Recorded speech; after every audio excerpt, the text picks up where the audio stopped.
Kaleidoscope Trust has been around in the UK for a long time, and it was advocating for the rights of LGBTIQA plus people around the globe. And then someone who was involved in Kaleidoscope Trust in the UK moved to Australia, and they recognised and realised that there was a role for Kaleidoscope to undertake its advocacy work in this part of the world. And so Kaleidoscope Human Rights Foundation was formed as a sister organisation of Kaleidoscope Trust, and it is advocating for the rights of LGBTIQA plus people in the Asia Pacific region. And because a lot of our volunteers and our directors are lawyers with a deep passion for international human rights law, a lot of the work that we do is engaging with the UN. And that's what this guide is all about. It's the third guide that Kaleidoscope Human Rights Foundation has published. The first one was about how governments should be assessing applications for asylum that are based on sexual orientation or gender identity, because there was some pretty problematic practices going on, and that still are going on when people seek asylum because they're being persecuted because of their sexual orientation or gender identity. So that was our first guide. Our second one was about using ISESCA, the International Covenant on Economic, Social and Cultural Rights, as a tool to combat human rights violations against LGBTIQA plus people. And this really came about because of our work in the Pacific. I, like a lot of people from colonial backgrounds, thought that decriminalisation was the be-all and the end-all, and that should be the number one priority. And it was when we started talking to activists in the Pacific who said, actually, these laws haven't been enforced for a long time and nobody's been prosecuted. What we actually want is equality in education, in housing, and access to healthcare. And so the default position that a lot of LGBTIQ activists had was to use the International Covenant on Civil and Political Rights, as we did, for example, in the case of Turner in Australia. And ISESCA, Economic, Social and Cultural Rights, was an underutilised tool. So we launched that guide, and I'm delighted that tonight we are launching our third guide, which is about using CEDAW, the Convention on the Elimination of Discrimination Against Women, as a tool to advocate for better rights protection for trans women. And there's no one better to talk to us tonight about this than our guest, Ymania Brown. I am sure she's known to many of you. She's been an activist for the trans community for a long time. She's done amazing work at Quality Australia, at ILGA. She was an absolute star at the World Pride Human Rights Conference in Sydney in March last year. And so, Ymania, thank you very much for joining us tonight. If I can perhaps begin by asking you, what led you to become a trans activist? Look, thank you so much for that, and good evening, everyone.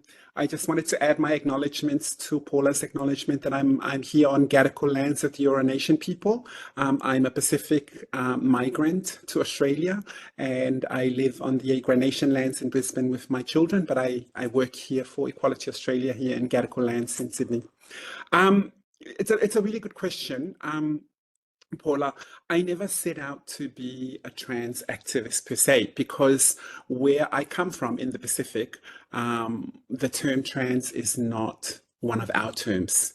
I come from Samoa, where the term is fa'afafine and fa'atama, and we have 26 nations in the Pacific, and each one of them has a name for people like me. So when I came to New Zealand, was my first discovery of the term trans. It was in the 80s, so we used a different term then, transsexual, and then which has now become transgender. And then when I came to Australia, it was trans, and it was a very jarring, confronting image when I landed in Australia in the late 80s. I worked for the government in New Zealand. I came here, I couldn't find work because of my transsexualism, which then meant that I had to sell the most prized possession that I own, which is my dignity. as a survival sex worker on the streets of Sydney, in William Street and in Premier Lane. I worked there for 2 years to save enough money to have gender reassignment surgery. Nobody would give us gender affirming healthcare. We were indoctrinated that that's what we needed, was have surgery, work on your appearance, move into the suburbs, find a husband, and just live the rest of your life, like that. So I didn't do that. I went to Samoa, adopted my children, changed the laws in my country to be able to do that. And then came back to Australia with my children and did a career in corporate. Started off in finance and human resources and then ended up in legal. But I had all this experience and I wanted to give back to the community. And the most important thing for me was when I was looking for a place to stay in the 80s and working as a street sex worker, the one organization that gave me a place to stay and a roof over my head was the Gender Centre in Petersham. And I wanted to give back to my community because now I'm set in corporate. I wanted to give back. And so I started becoming involved in ILGA Oceania. And that's how I ended up becoming involved, thrown back, because I wanted to give to the communities and to the organization that I was involved with. I mean, when I joined ILGA World on their board, they hadn't had a treasurer since they started 40 years prior. And I wrote their first finance manual in 2014. For me, it was like, oh my God, I feel so good. I'm part of the trans movement. I'm giving back to the community. I'm helping my community. And that's how it started. And 10 years later, we're having this conversation and I'm so excited about this guide. And you and I have collaborated on other projects as well. But like this guide is like, for me as a trans woman, in the Western construct, I'm so over the moon that this is finally out. So I'm looking forward to the conversations tonight. Thank you. Well, what prompted us to decide to work on this guide is the incredible backlash that we are seeing currently against the trans community around the globe. And I wonder, what are your thoughts about what's motivating this hatred, this violence against, a harmless minority? I mean, are just an easy target? What do you think's going on? Oh, look, it's a number of factors, Paula, and it's a great question to kick off this conversation. Most of those factors are pre-existing, and there's some new ones thrown in for good measure. Look, there's social and cultural factors, right? We have transphobia, which is deeply ingrained in societal norms. This type of phobia perpetuates discrimination against trans, non-binary, and gender diverse people, right? The cultural and religious beliefs often contribute to the marginalization of trans people, and that has been around for a long time and will continue to be. The gender norms and binary constructs, they reinforce this discrimination against whoever challenges the traditional ideas of gender identity. There's only two, they say. Well, cultures around the world are saying, yeah, maybe not so much. There's a lot of that. There's the political and legal context. We don't have the legal protections, and recognition of trans rights in many of the countries, which makes us vulnerable to discrimination and violence. The other one, the most important one for us, is the politicization of trans issues by certain groups, right? It fuels societal hostility and it emboldens this discriminatory behavior. We, the trans community, are low-hanging fruit and we are exploited to stir up fear. Oh, look, they are men, they're coming to use the toilets. Oh my God, oh my God, they're men, they're going to participate in women's sport. Oh my God, they're coming after our children. We're the low-hanging fruit and we're used in political discourses to say, I want to win the election, so let me look at Catherine Deves in New South Wales and that whole federal election campaign. Every single day we were bombarded in the media about trans issues. And of course, linked to that is the failure of different governments to enact and enforce inclusive policies because, it's too difficult for the electorate. The other thing is media representation and stereotypes. Media loves misrepresentation and sensationalism. They contribute to the negative perceptions of trans individuals. You know, there's stereotypical portrayals, you know, and then following on from that, we have economic inequities. You know, trans individuals often face economic marginalization because of limited employment opportunities, because of education, because of their ID documents. They can't go and take courses, you know, and this economic instability or shortage can exacerbate that vulnerability to discrimination and violence. And then there's all the psychological factors, you know, where we don't have good enough healthcare, so we struggle with mental health. And there's research and data out there that says that, you know, the fear of rejection and violence, like there's so much of that, you know. And then the newer ones, these new kids on the block, the global trends, you know, and backlash. You know what I mean? Despite so many advancements in LGBTI rights in some regions, there's a global resurgence of conservative ideologies and anti-rights, and they're riding off the coattails of the anti-trans movement. Look at Africa, you know, Uganda, Ghana, and like there's a wave coming, and we need to be able to push back. There's a backlash against progressive policies and social changes, you know, and a lot of that is driven, that those fires are set by internet and social media. You know, online platforms we all know this, a breeding ground for hate speech and misinformation. It's targeted harassments at trans individuals. You know, the cyberbullying and online vitriol is on another level, you know, and look, there's no education, there's no awareness, none of that is available. And so those are some of the issues it's why we're seeing this onslaught coming at us right now. And it's one of the reasons that I really wanted to put a spotlight on CEDAW, because there are some amazing provisions in that treaty. Article 5 talks about what underpins the discrimination against women, and it is that those stereotypes, that binary construct that we see, that you talked about there, and they recognise that the way to overcome this discrimination is through education, through Article 12, access to healthcare with dignity, without discrimination.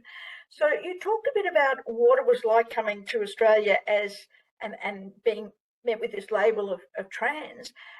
Can you talk to us briefly about the Whawhawhina community in Samoa? Are they subjected to this sort of discrimination, the harassment, the persecution that we see in the Western countries? So definitely not. In Samoa, the term for gender equality is o Samoa, ua uma ona tofi, which means Samoa already has predefined and predestined roles. Everyone in subsistence type economies has a role to play. The chief of my village or my family, the head of my family, does not care if I want to wear a dress or wear lipstick or parade around dressed as a woman all day. He doesn't care. All he cares about is Ymania.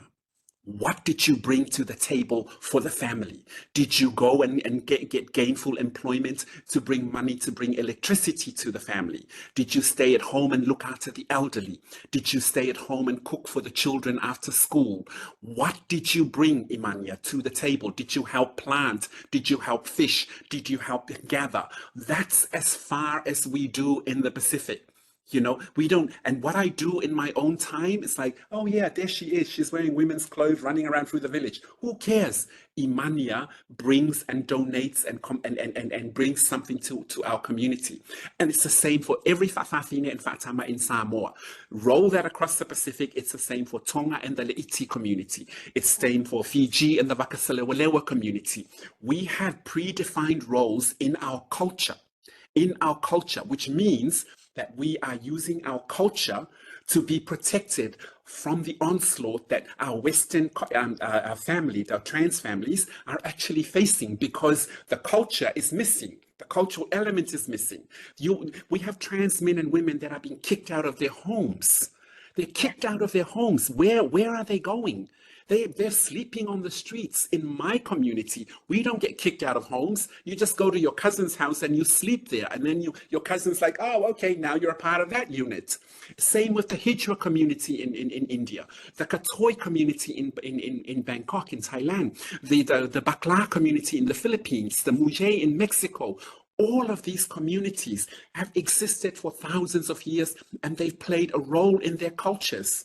So for that, for us, and that's something, Paula, I might say, is missing in the current discourse. And I want to lead that introduction of different cultural indigenous identities to help our Western trans sisters and brothers, because they need us more than ever.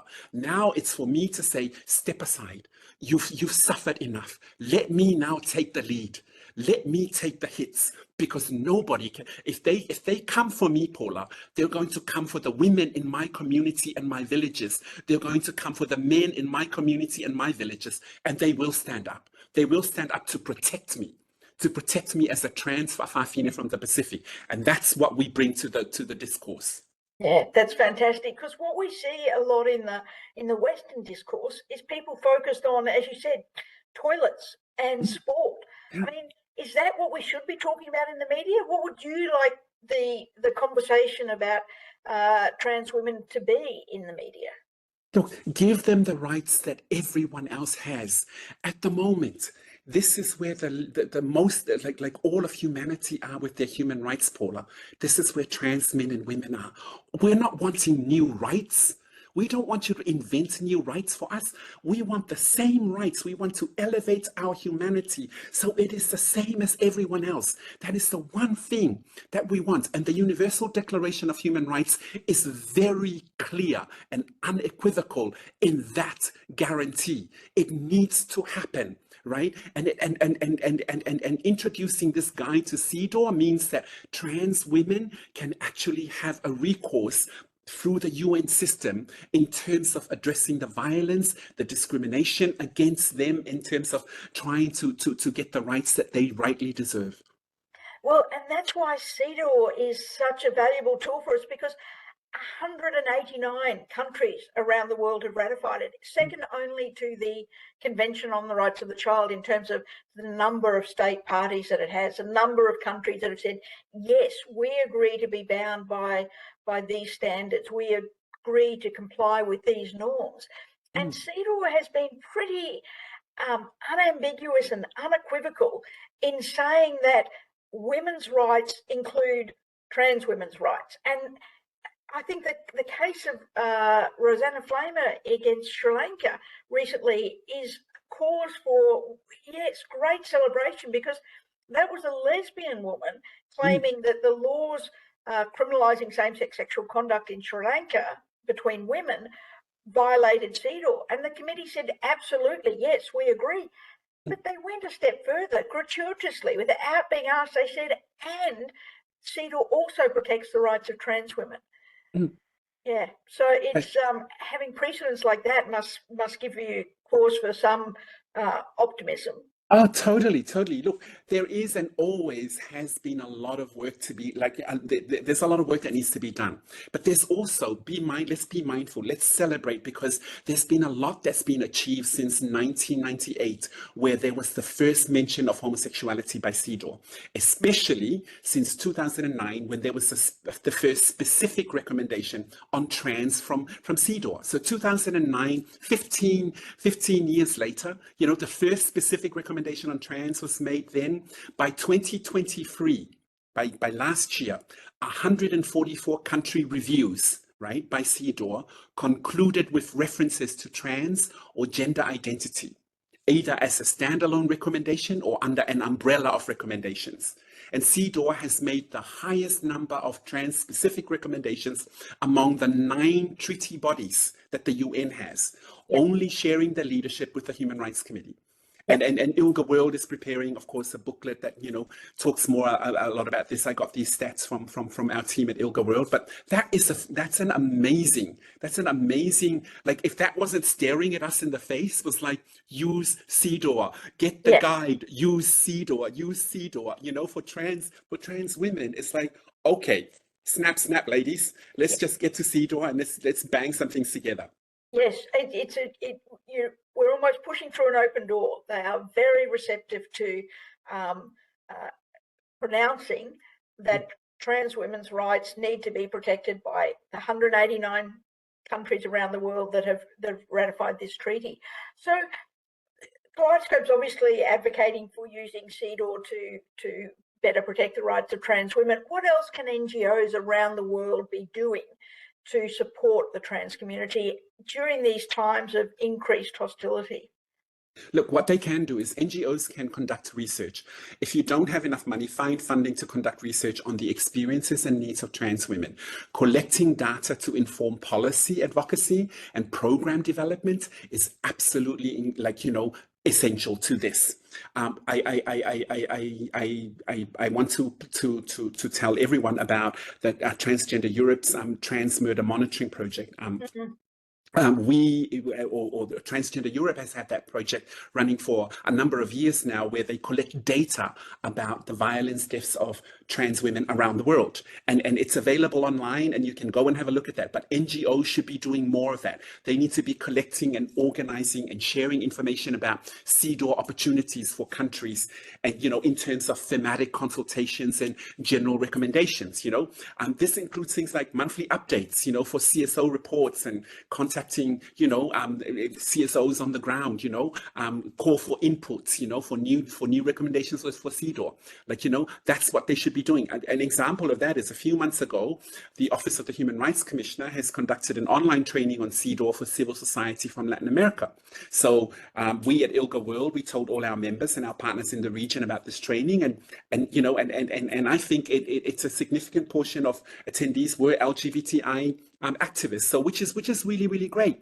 I think they need to focus on legal advocacy and representation. NGOs can provide legal assistance, as in the case for Rosanna, and representation to trans women facing discrimination, violence, and denial of rights, right? Capacity building and empowerment. NGOs can offer training programs and workshops to empower trans women with knowledge of their rights and the legal mechanisms and that are available to them. NGOs can look at things like social services and support networks. Some NGOs are establishing support groups and hotlines and, safe spaces for counseling and peer support, emergency assistance, education and awareness campaigns. The other thing is technical and financial expertise in terms of CEDAW is available out there. For your team at Kaleidoscope, and this amazing guide, also at ILGA World, there's GATE, there is Transgender Europe, there is the International Trans Fund. There are organizations out there that you can actually go there and get some of that information and that data. And then things like, look, engagement, as you mentioned, as you referred earlier in your introduction, Paula, engagement with other international mechanisms, right? So I think, yes, use the guide, but engage with other international human rights bodies, such as the Human Rights Council. We have a UN independent expert on SOGI and the rights of LGBT people, shadow reports, participating in treaty body reviews, the UPRs, the Universal Periodic Reviews. These are mechanisms that can actually, if NGOs like Outright International and some of the others, Human Rights Watch and Human Rights Campaign, can actually introduce these to our trans women, yeah, sure, let's go ahead and do that, because that's something that we're missing. And then the final thing is partnerships and collaborations. Nobody can do this alone, Paula. You can't do it alone. No NGO can do it alone. We need to collaborate, not just with other NGOs, but with government agents, with civil society organizations and trans-led groups. Really, really important that we do that in terms of inputs and general recommendations for CEDAW. Yeah, that's incredibly valuable advice and insight, and I know that you began with talking about the data, and this guide is 60 pages long, so I don't expect everyone to read it cover to cover, but I'll give you a bit of a heads up. One of the key recommendations in this guide is about using the evidence, because we've got lots of lawyers who help us. Kenwood Mallison's help us with this guide. DLA Piper helps us with drafting shadow reports to treaty committees. There's lots of lawyers out there who can put it all into nice legal arguments. But what really hits home with the committees is the personal stories, the evidence, the empirical data about the experience that trans women in this case are having in different countries where their human rights are being violated. So yes, gather that evidence, record it, keep that data, because that is really powerful, persuasive information that we can give to the committees, treaty committees. You've obviously been involved with ILGA for a long time, and you seen a lot of what's going on around the world for the trans community. Are there any countries that you think are doing it well? You've mentioned Samoa, your home country. Are there any others that you go, actually, this is a model that we could be drawing on? So it's a good question. I can tell you now that there is no country that has yet achieved full equality for trans women.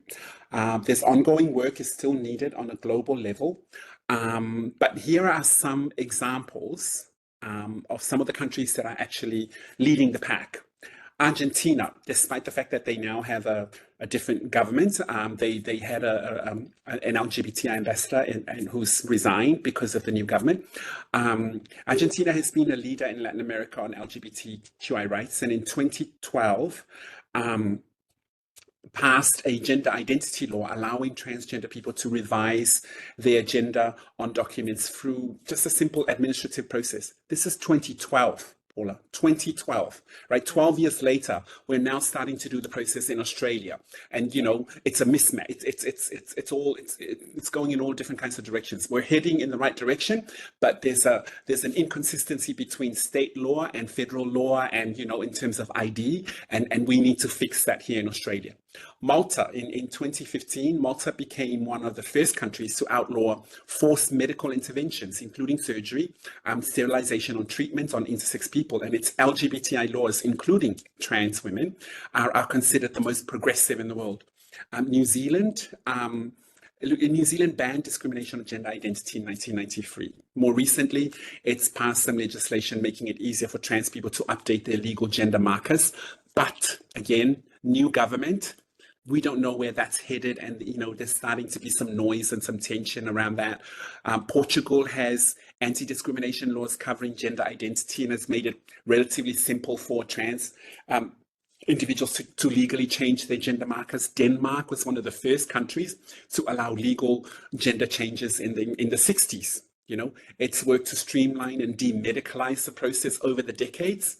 So those are some of the countries that are kind of like out there leading the pack. The thing that we need to remember is like, right, there's also some discussions now about trans women versus trans persons, right? Right now, I don't see any real opportunity to make CEDAW more inclusive of all the trans identities, right? I think they've tried recently, but even the most progressive CEDAW members believe CEDAW is for women. They don't question at all that trans women are women, trans men are men. They just think that CEDAW is for women. And in the past, CEDAW was making recommendations on trans persons, and some advocates and experts and researchers, you know, do believe that all gender and sexual diversity should be covered by CEDAW, which is, you know, that's fine, you know. But the current composition of CEDAW and its internal dynamics is not favorable for advocating for an inclusion of like trans persons. But yeah, it's a lot of work to do, but we also need to be careful in terms of how we move past that. I think for me, like some of the lessons, the key lessons that countries can learn include, like, they need to pass comprehensive anti-discrimination laws covering gender identity. That is a must. That it's not negotiable, right? Gender identity should be one of the grounds for, you know, to have anti-discrimination laws. I think allowing trans people to update their identity documents through a simple administrative process is an absolute must. You can't make them jump through hoops in order to change their identity documents. No, I'm sorry.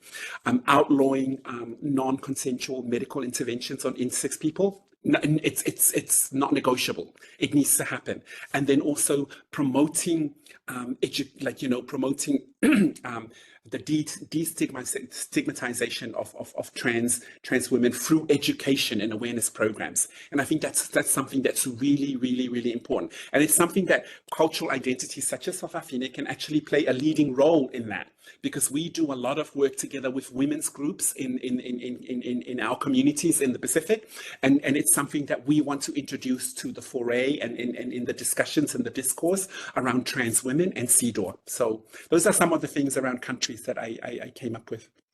No, that's really, really valuable, and it's interesting to note the importance of culture.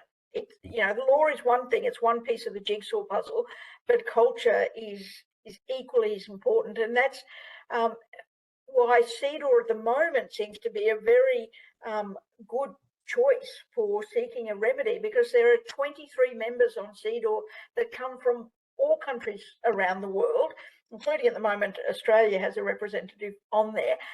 But that can change, like the government in New Zealand has changed. So it's not necessarily always going to be as receptive to trans women's rights as it is right now. But the good thing is they set precedents, and you can't go backwards on those precedents. It's there in black and white now. All right, I don't want to hog the conversation too much, because we have a lot of people online who I know will want to engage with you and ask questions. But before we get to that, I am a professor, so I do like to test people and see whether they have been paying attention. So before we get to the Q&A, we're going to do a quick quiz to see if you have been paying attention. So I'm going to screen share my screen with you, and hopefully there you can see a Kahoot screen that has a PIN number that you can enter if you want to do it on your laptop, or easiest thing is just scan that QR code and put in your initials or whatever name you want. And we're going to go through, I think, 7 questions just to see how well you've been paying attention. Jay, you get points for being the first person to register. Well done.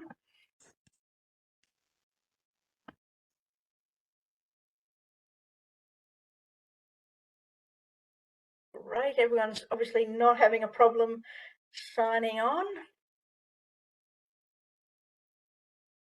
So the thing about Kahoot, if you haven't done it before, they're multiple choice questions. You pick the color that corresponds to the answer you want, but it's not enough that you are accurate, that you are right. You also have to be fastest finger, first on the buzzer.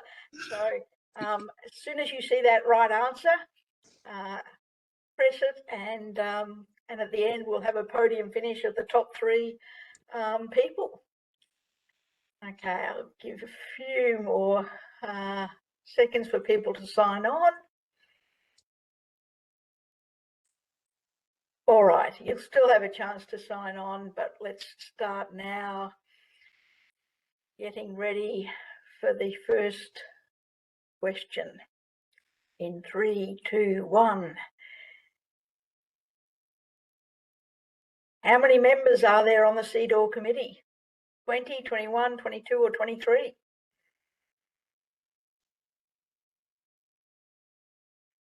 Ten more seconds to put in your answer.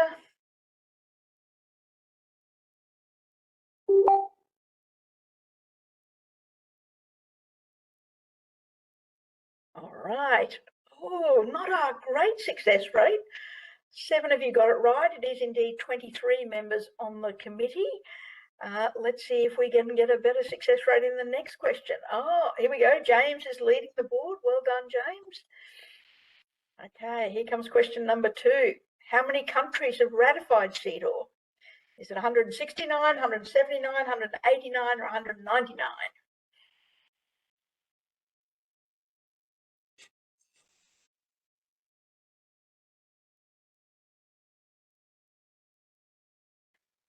Okay, time is up, and the answer is, of course, 189. That's more like it. 14 people got that right. Let's see what the leaderboard looks like now. Oh, a bit of moving around in the lower levels, but James is still holding on to the top, but lots of time. Which country was found to be in breach of CEDAW because it criminalised same-sex sexual conduct between women? There's a clue. It's in that area that's in red on the map.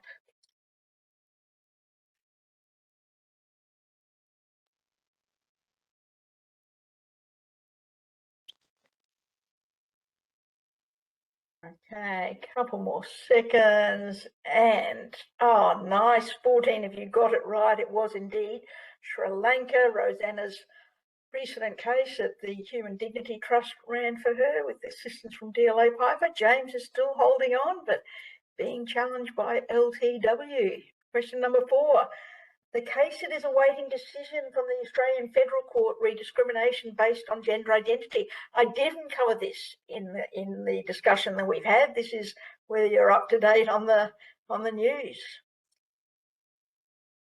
The arguments have been run, the evidence been presented. We're just waiting for the court to hand down its decision. I do think this is the best case name ever. Oh, you can't make this up. It's like exactly. So Tickle and Giggle is correct. The Giggle for Girls app excluded Tickle because she was trans. So well done to the 12 people who got that right. Oh, James has got a firm grip on top place. Let's see if that's going to change now. Which article in CEDAW gives trans women the right to health care free from discrimination?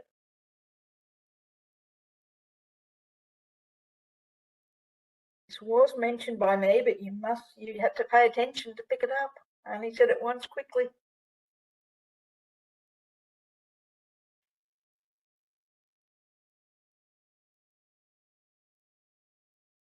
Oh, only 8 got it right. It is Article 12. You've got some homework going that way and have a read about that. Ah, James has lost first place to Phoebe. Here we go, 2 more questions. Anyone's game. Which law firm provided pro bono assistance to Kaleidoscope to draft the guide that we have launched tonight?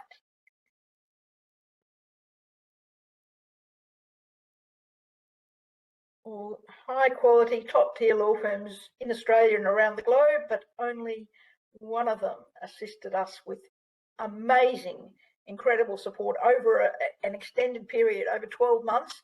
King & Wood Mallisons, well done. I think that's because there's a few of them in the audience tonight that got that right. Phoebe's still holding on to top spot, and we're on to our last question. What is the name of Kaleidoscope Human Rights Foundation's sister organisation in London? Is it Kaleidoscope UK, Kaleidoscope OG, Kaleidoscope Alliance, or Kaleidoscope Trust?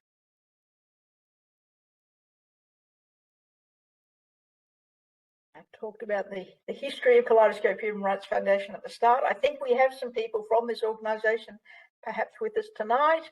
It is indeed Kaleidoscope Trust, our very valued sister organisation. Okay, it is time to see the podium finish. In 3rd spot is Phoebe, lost the lead. 2nd spot, James. Oh, we have a new late runner. It is Katie, well done. wow. Great job. Okay, now I've got to figure out how to stop screen sharing. Okay, and Anna has raised her hand for a question, but let me try and... Oops, hang on. Okay, I'm gonna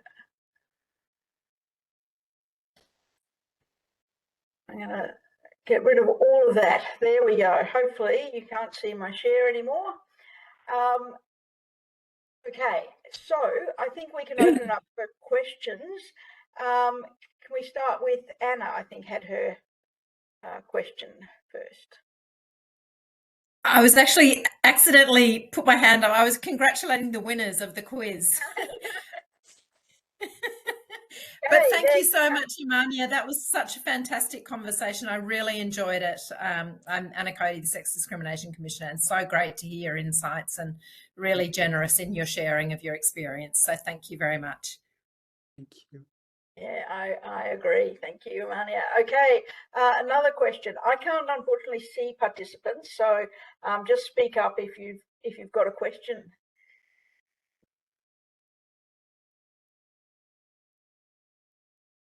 And unmute. Can we perhaps, moderators, change the view so that we can see the audience at this point? If they've got their cameras on, or is that not possible?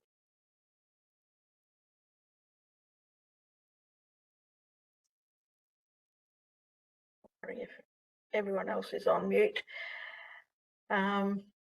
Okay. Do we have any questions from the audience? they are able to ask. Okay, Ksenia has raised her hand. Do you want to unmute and ask your question? Yeah.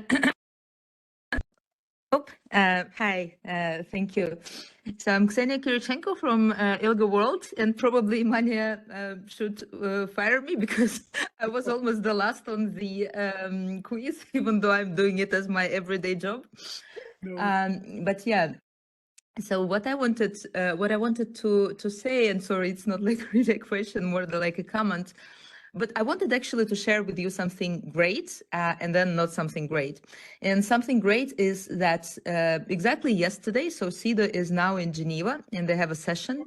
And yesterday, one of the CEDAW members, actually not the one, but one specifically, asked South Korea about trans rights, about legal gender recognition, about abusive requirements such as sterilization, psychological assessment, and marriage requirements, and also access to healthcare. So actually, we've seen that, for different countries, CEDAW can help to protect trans rights, and now we will be waiting for recommendations. So that's on a more good side. And then on the worrying trend, and I can say it because it's public. So yes, CEDAW has achieved a lot and a huge progress has been made. But what is worrying right now is that we see a type of, I would say, polarization within the committee. And maybe you've heard about the Special Rapporteur on Violence Against Women and her, let's say, gender critical position, of however you want to call it. So she engaged with CEDAW and she got, I would say, some of the committee members more on her side. And as a result, last year within CEDAW, a task force on gender/sex identification, this group was created. We don't really know what this group is doing, but the turf or gender critical groups from the UK are actually writing to this group, using all the arguments about sports and single sex spaces and everything. And even though these are still exceptions, but we've seen for 3 countries, which is Germany, Portugal, and Spain, they received recommendations on the line with monitor the legislation on self-ID based legal gender recognition to ensure that this legislation is not infringing with the rights of all women and girls. So we will see, of course, how it will go. And this year there will be elections within CEDAW, so some members will leave probably, some new members will come. But I also think that it's really important for us as a movement to identify and to support friendly and progressive, even though I don't like this word, but friendly committee members, including from our countries. And so, yes, you mentioned, Paula, the Australian committee member. And I think that, correct me if I'm wrong, but I think that she's quite good on LGBTI rights in the country. Very. Yes, yeah. Natasha Stott-Despoja is a great ally. Yeah, but what we've seen that recently she was not that vocal within CEDAW, and maybe it relates to, the threats and risks of not being re-elected. So I'm also like struggling a little bit with this position, and I'm just thinking that maybe, NGOs, local NGOs can just somehow reach out and to ask if something can be done to support her, to be more active in protecting trans rights specifically.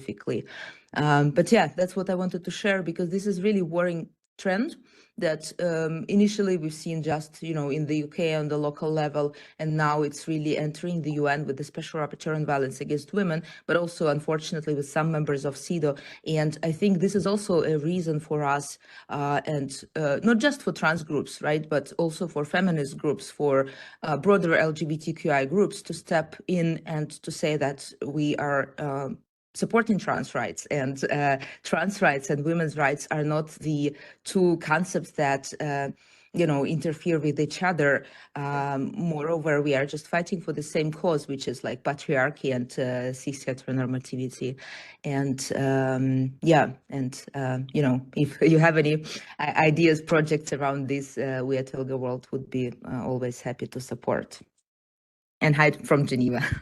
It is wonderful having people like you on the ground in Geneva, because I know how much the opportunities to have individual conversations with committee members, how over lunch in the cafeteria or whatever, how valuable that can be. We did invite the CEDAW members to this launch, but as you pointed out, they are actually in session at this time, so they couldn't be here. But they know about this guide. We're sending a copy to each and every member of the committee, and perhaps people like Natasha Stockdale will become more vocal again when they're re-elected, as hopefully they will be to the committee. But certainly being up for election can have a bit of a chilling effect.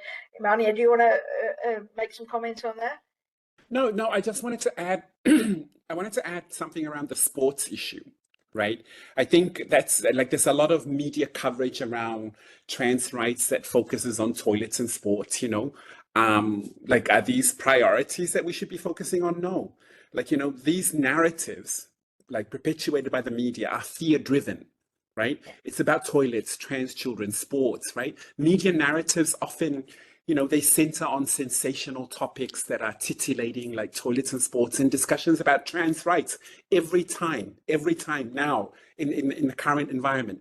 These narratives, they tend to oversimplify very complex issues and they perpetuate stereotypes which detract from, more substantial concerns. They're not going to change anytime soon. The far right and the religious groups are banked up. And they are the biggest buyers of media consumption, ads, and other campaigns. And they will protect, those media conglomerates will protect those income streams by continuing with their rhetoric, right? But not all media. Like, we have some incredibly supportive media outlets here in Australia and around the world. Let me be very clear as a trans woman, Fa'afafine leader. Toilets, it's an easy fix. We have unisex toilets. We have disabled toilets. We have parents' toilets, right? Fix it. You don't have to have men and women toilets. Make unisex toilets. Damn it. Sports. That's what we all have in our homes. I know, right? Sports, right? There has been guidelines for trans athletes by the International Olympic Committee since 2003, right? 2003. We're now 2024. That's 21 years later.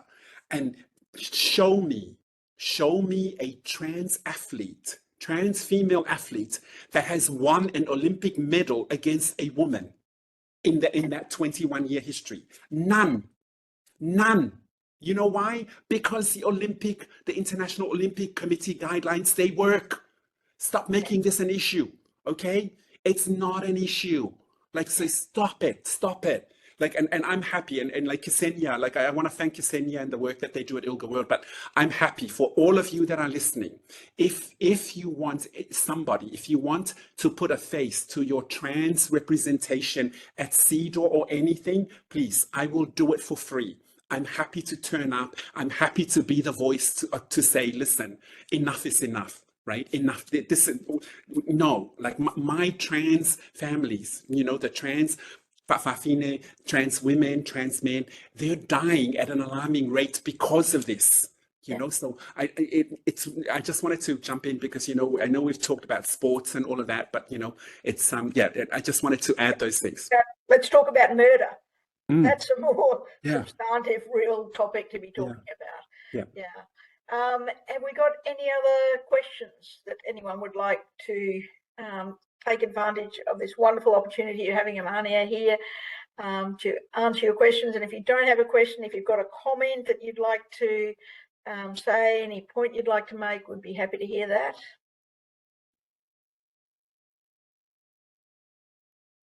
No more? Okay, then I'm going to throw over to Sam Moulton, who is another director of Kaleidoscope Human Rights Foundation. And like Ymania, like me, has come to human rights law very much from a commercial background.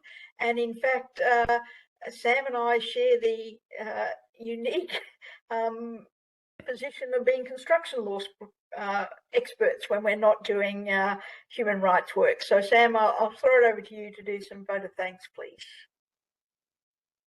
Thanks, Paula. Sorry, I just noticed, Tanya, you came off mute, but then you might have missed an opportunity, but do you have a question you'd like to ask? Can you hear me? Yes, yeah, we can. So I was just going to say thank you to Ymania and Paula and Ksenia for her comments. I think that Natasha Stott-Despoja hopefully will be receptive after formalities have been dealt with. But I just wonder whether there are any comments that you could make on the interventions of the Special Rapporteur on Violence Against Women. I mean, this is really quite a shocking development. It's been a very significant mandate since its inception and since Radhika Kumaraswamy took on the inaugural role. And it seems to me that Reem El-Salam has engaged in interventions that are unusual for the mandate, including the attempted intervention in the Tickle and Giggle case. And I wonder whether you have any advice as to how to deal with this, because I do understand that she has 2 terms, so she will be there for a while, and she's been quite ready to intervene in local matters here and elsewhere, which is very, very damaging. So just if you have any advice on how these interventions can be addressed, that would be fantastic. And thanks so much. Ymania, I'll throw that to you. Look, I'm happy for the next Human Rights Council to reach out to Volker, the Human Rights Commissioner, the UN Human Rights Commissioner, to make representations about the concerns that has been shown from our point of view, and to ask for a meeting.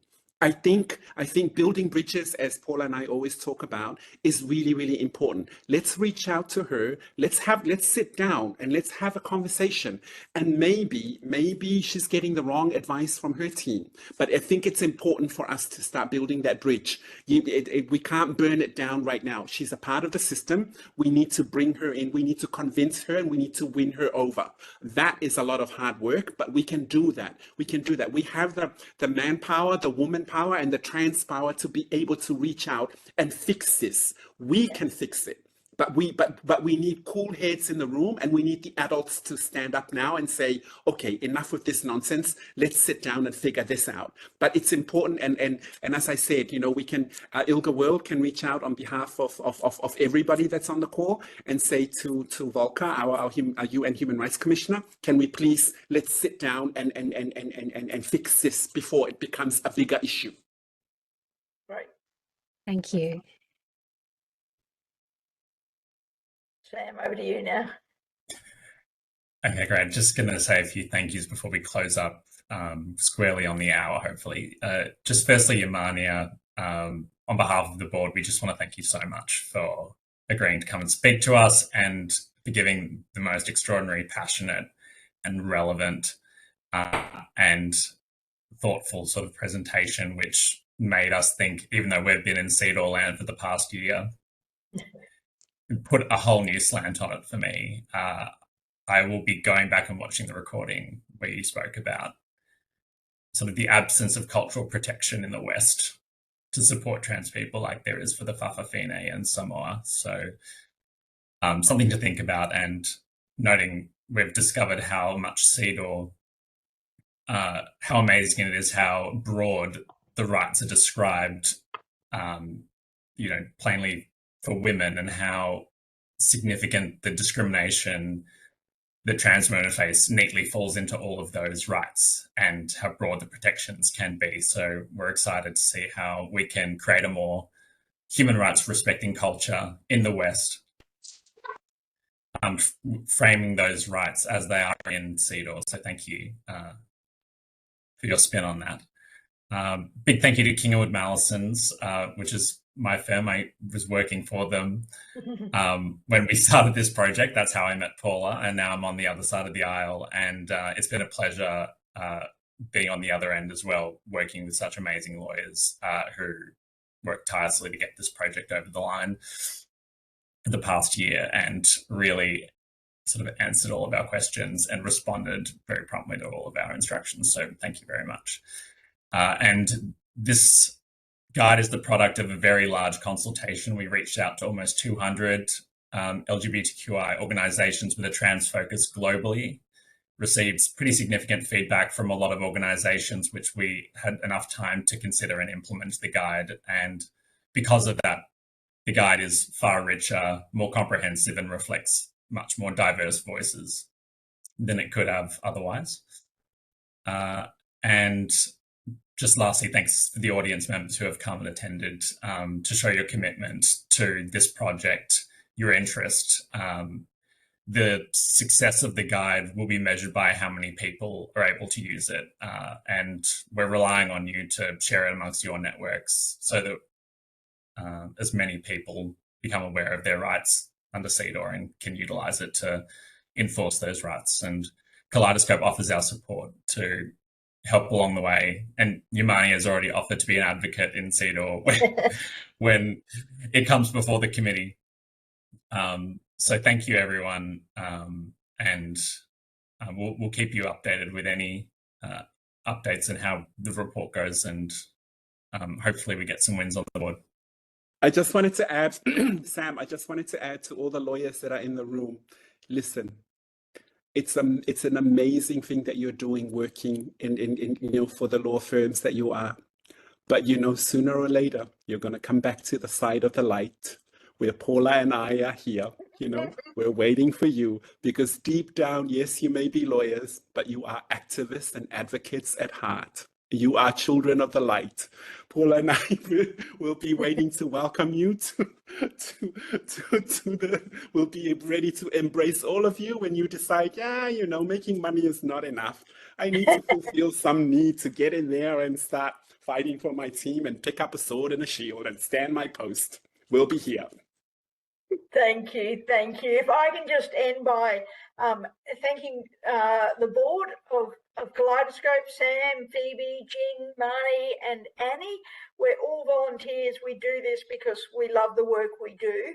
And so many hours have gone into this by the Kaleidoscope board to getting to this point tonight, in addition to all the thousands of hours that King & Wood Mallison's put in. We're hoping to make these sort of guides an annual thing that we do, and I'll give you a little sneak preview that the next one that we're working on is the intersection of climate change and LGBTIQ people.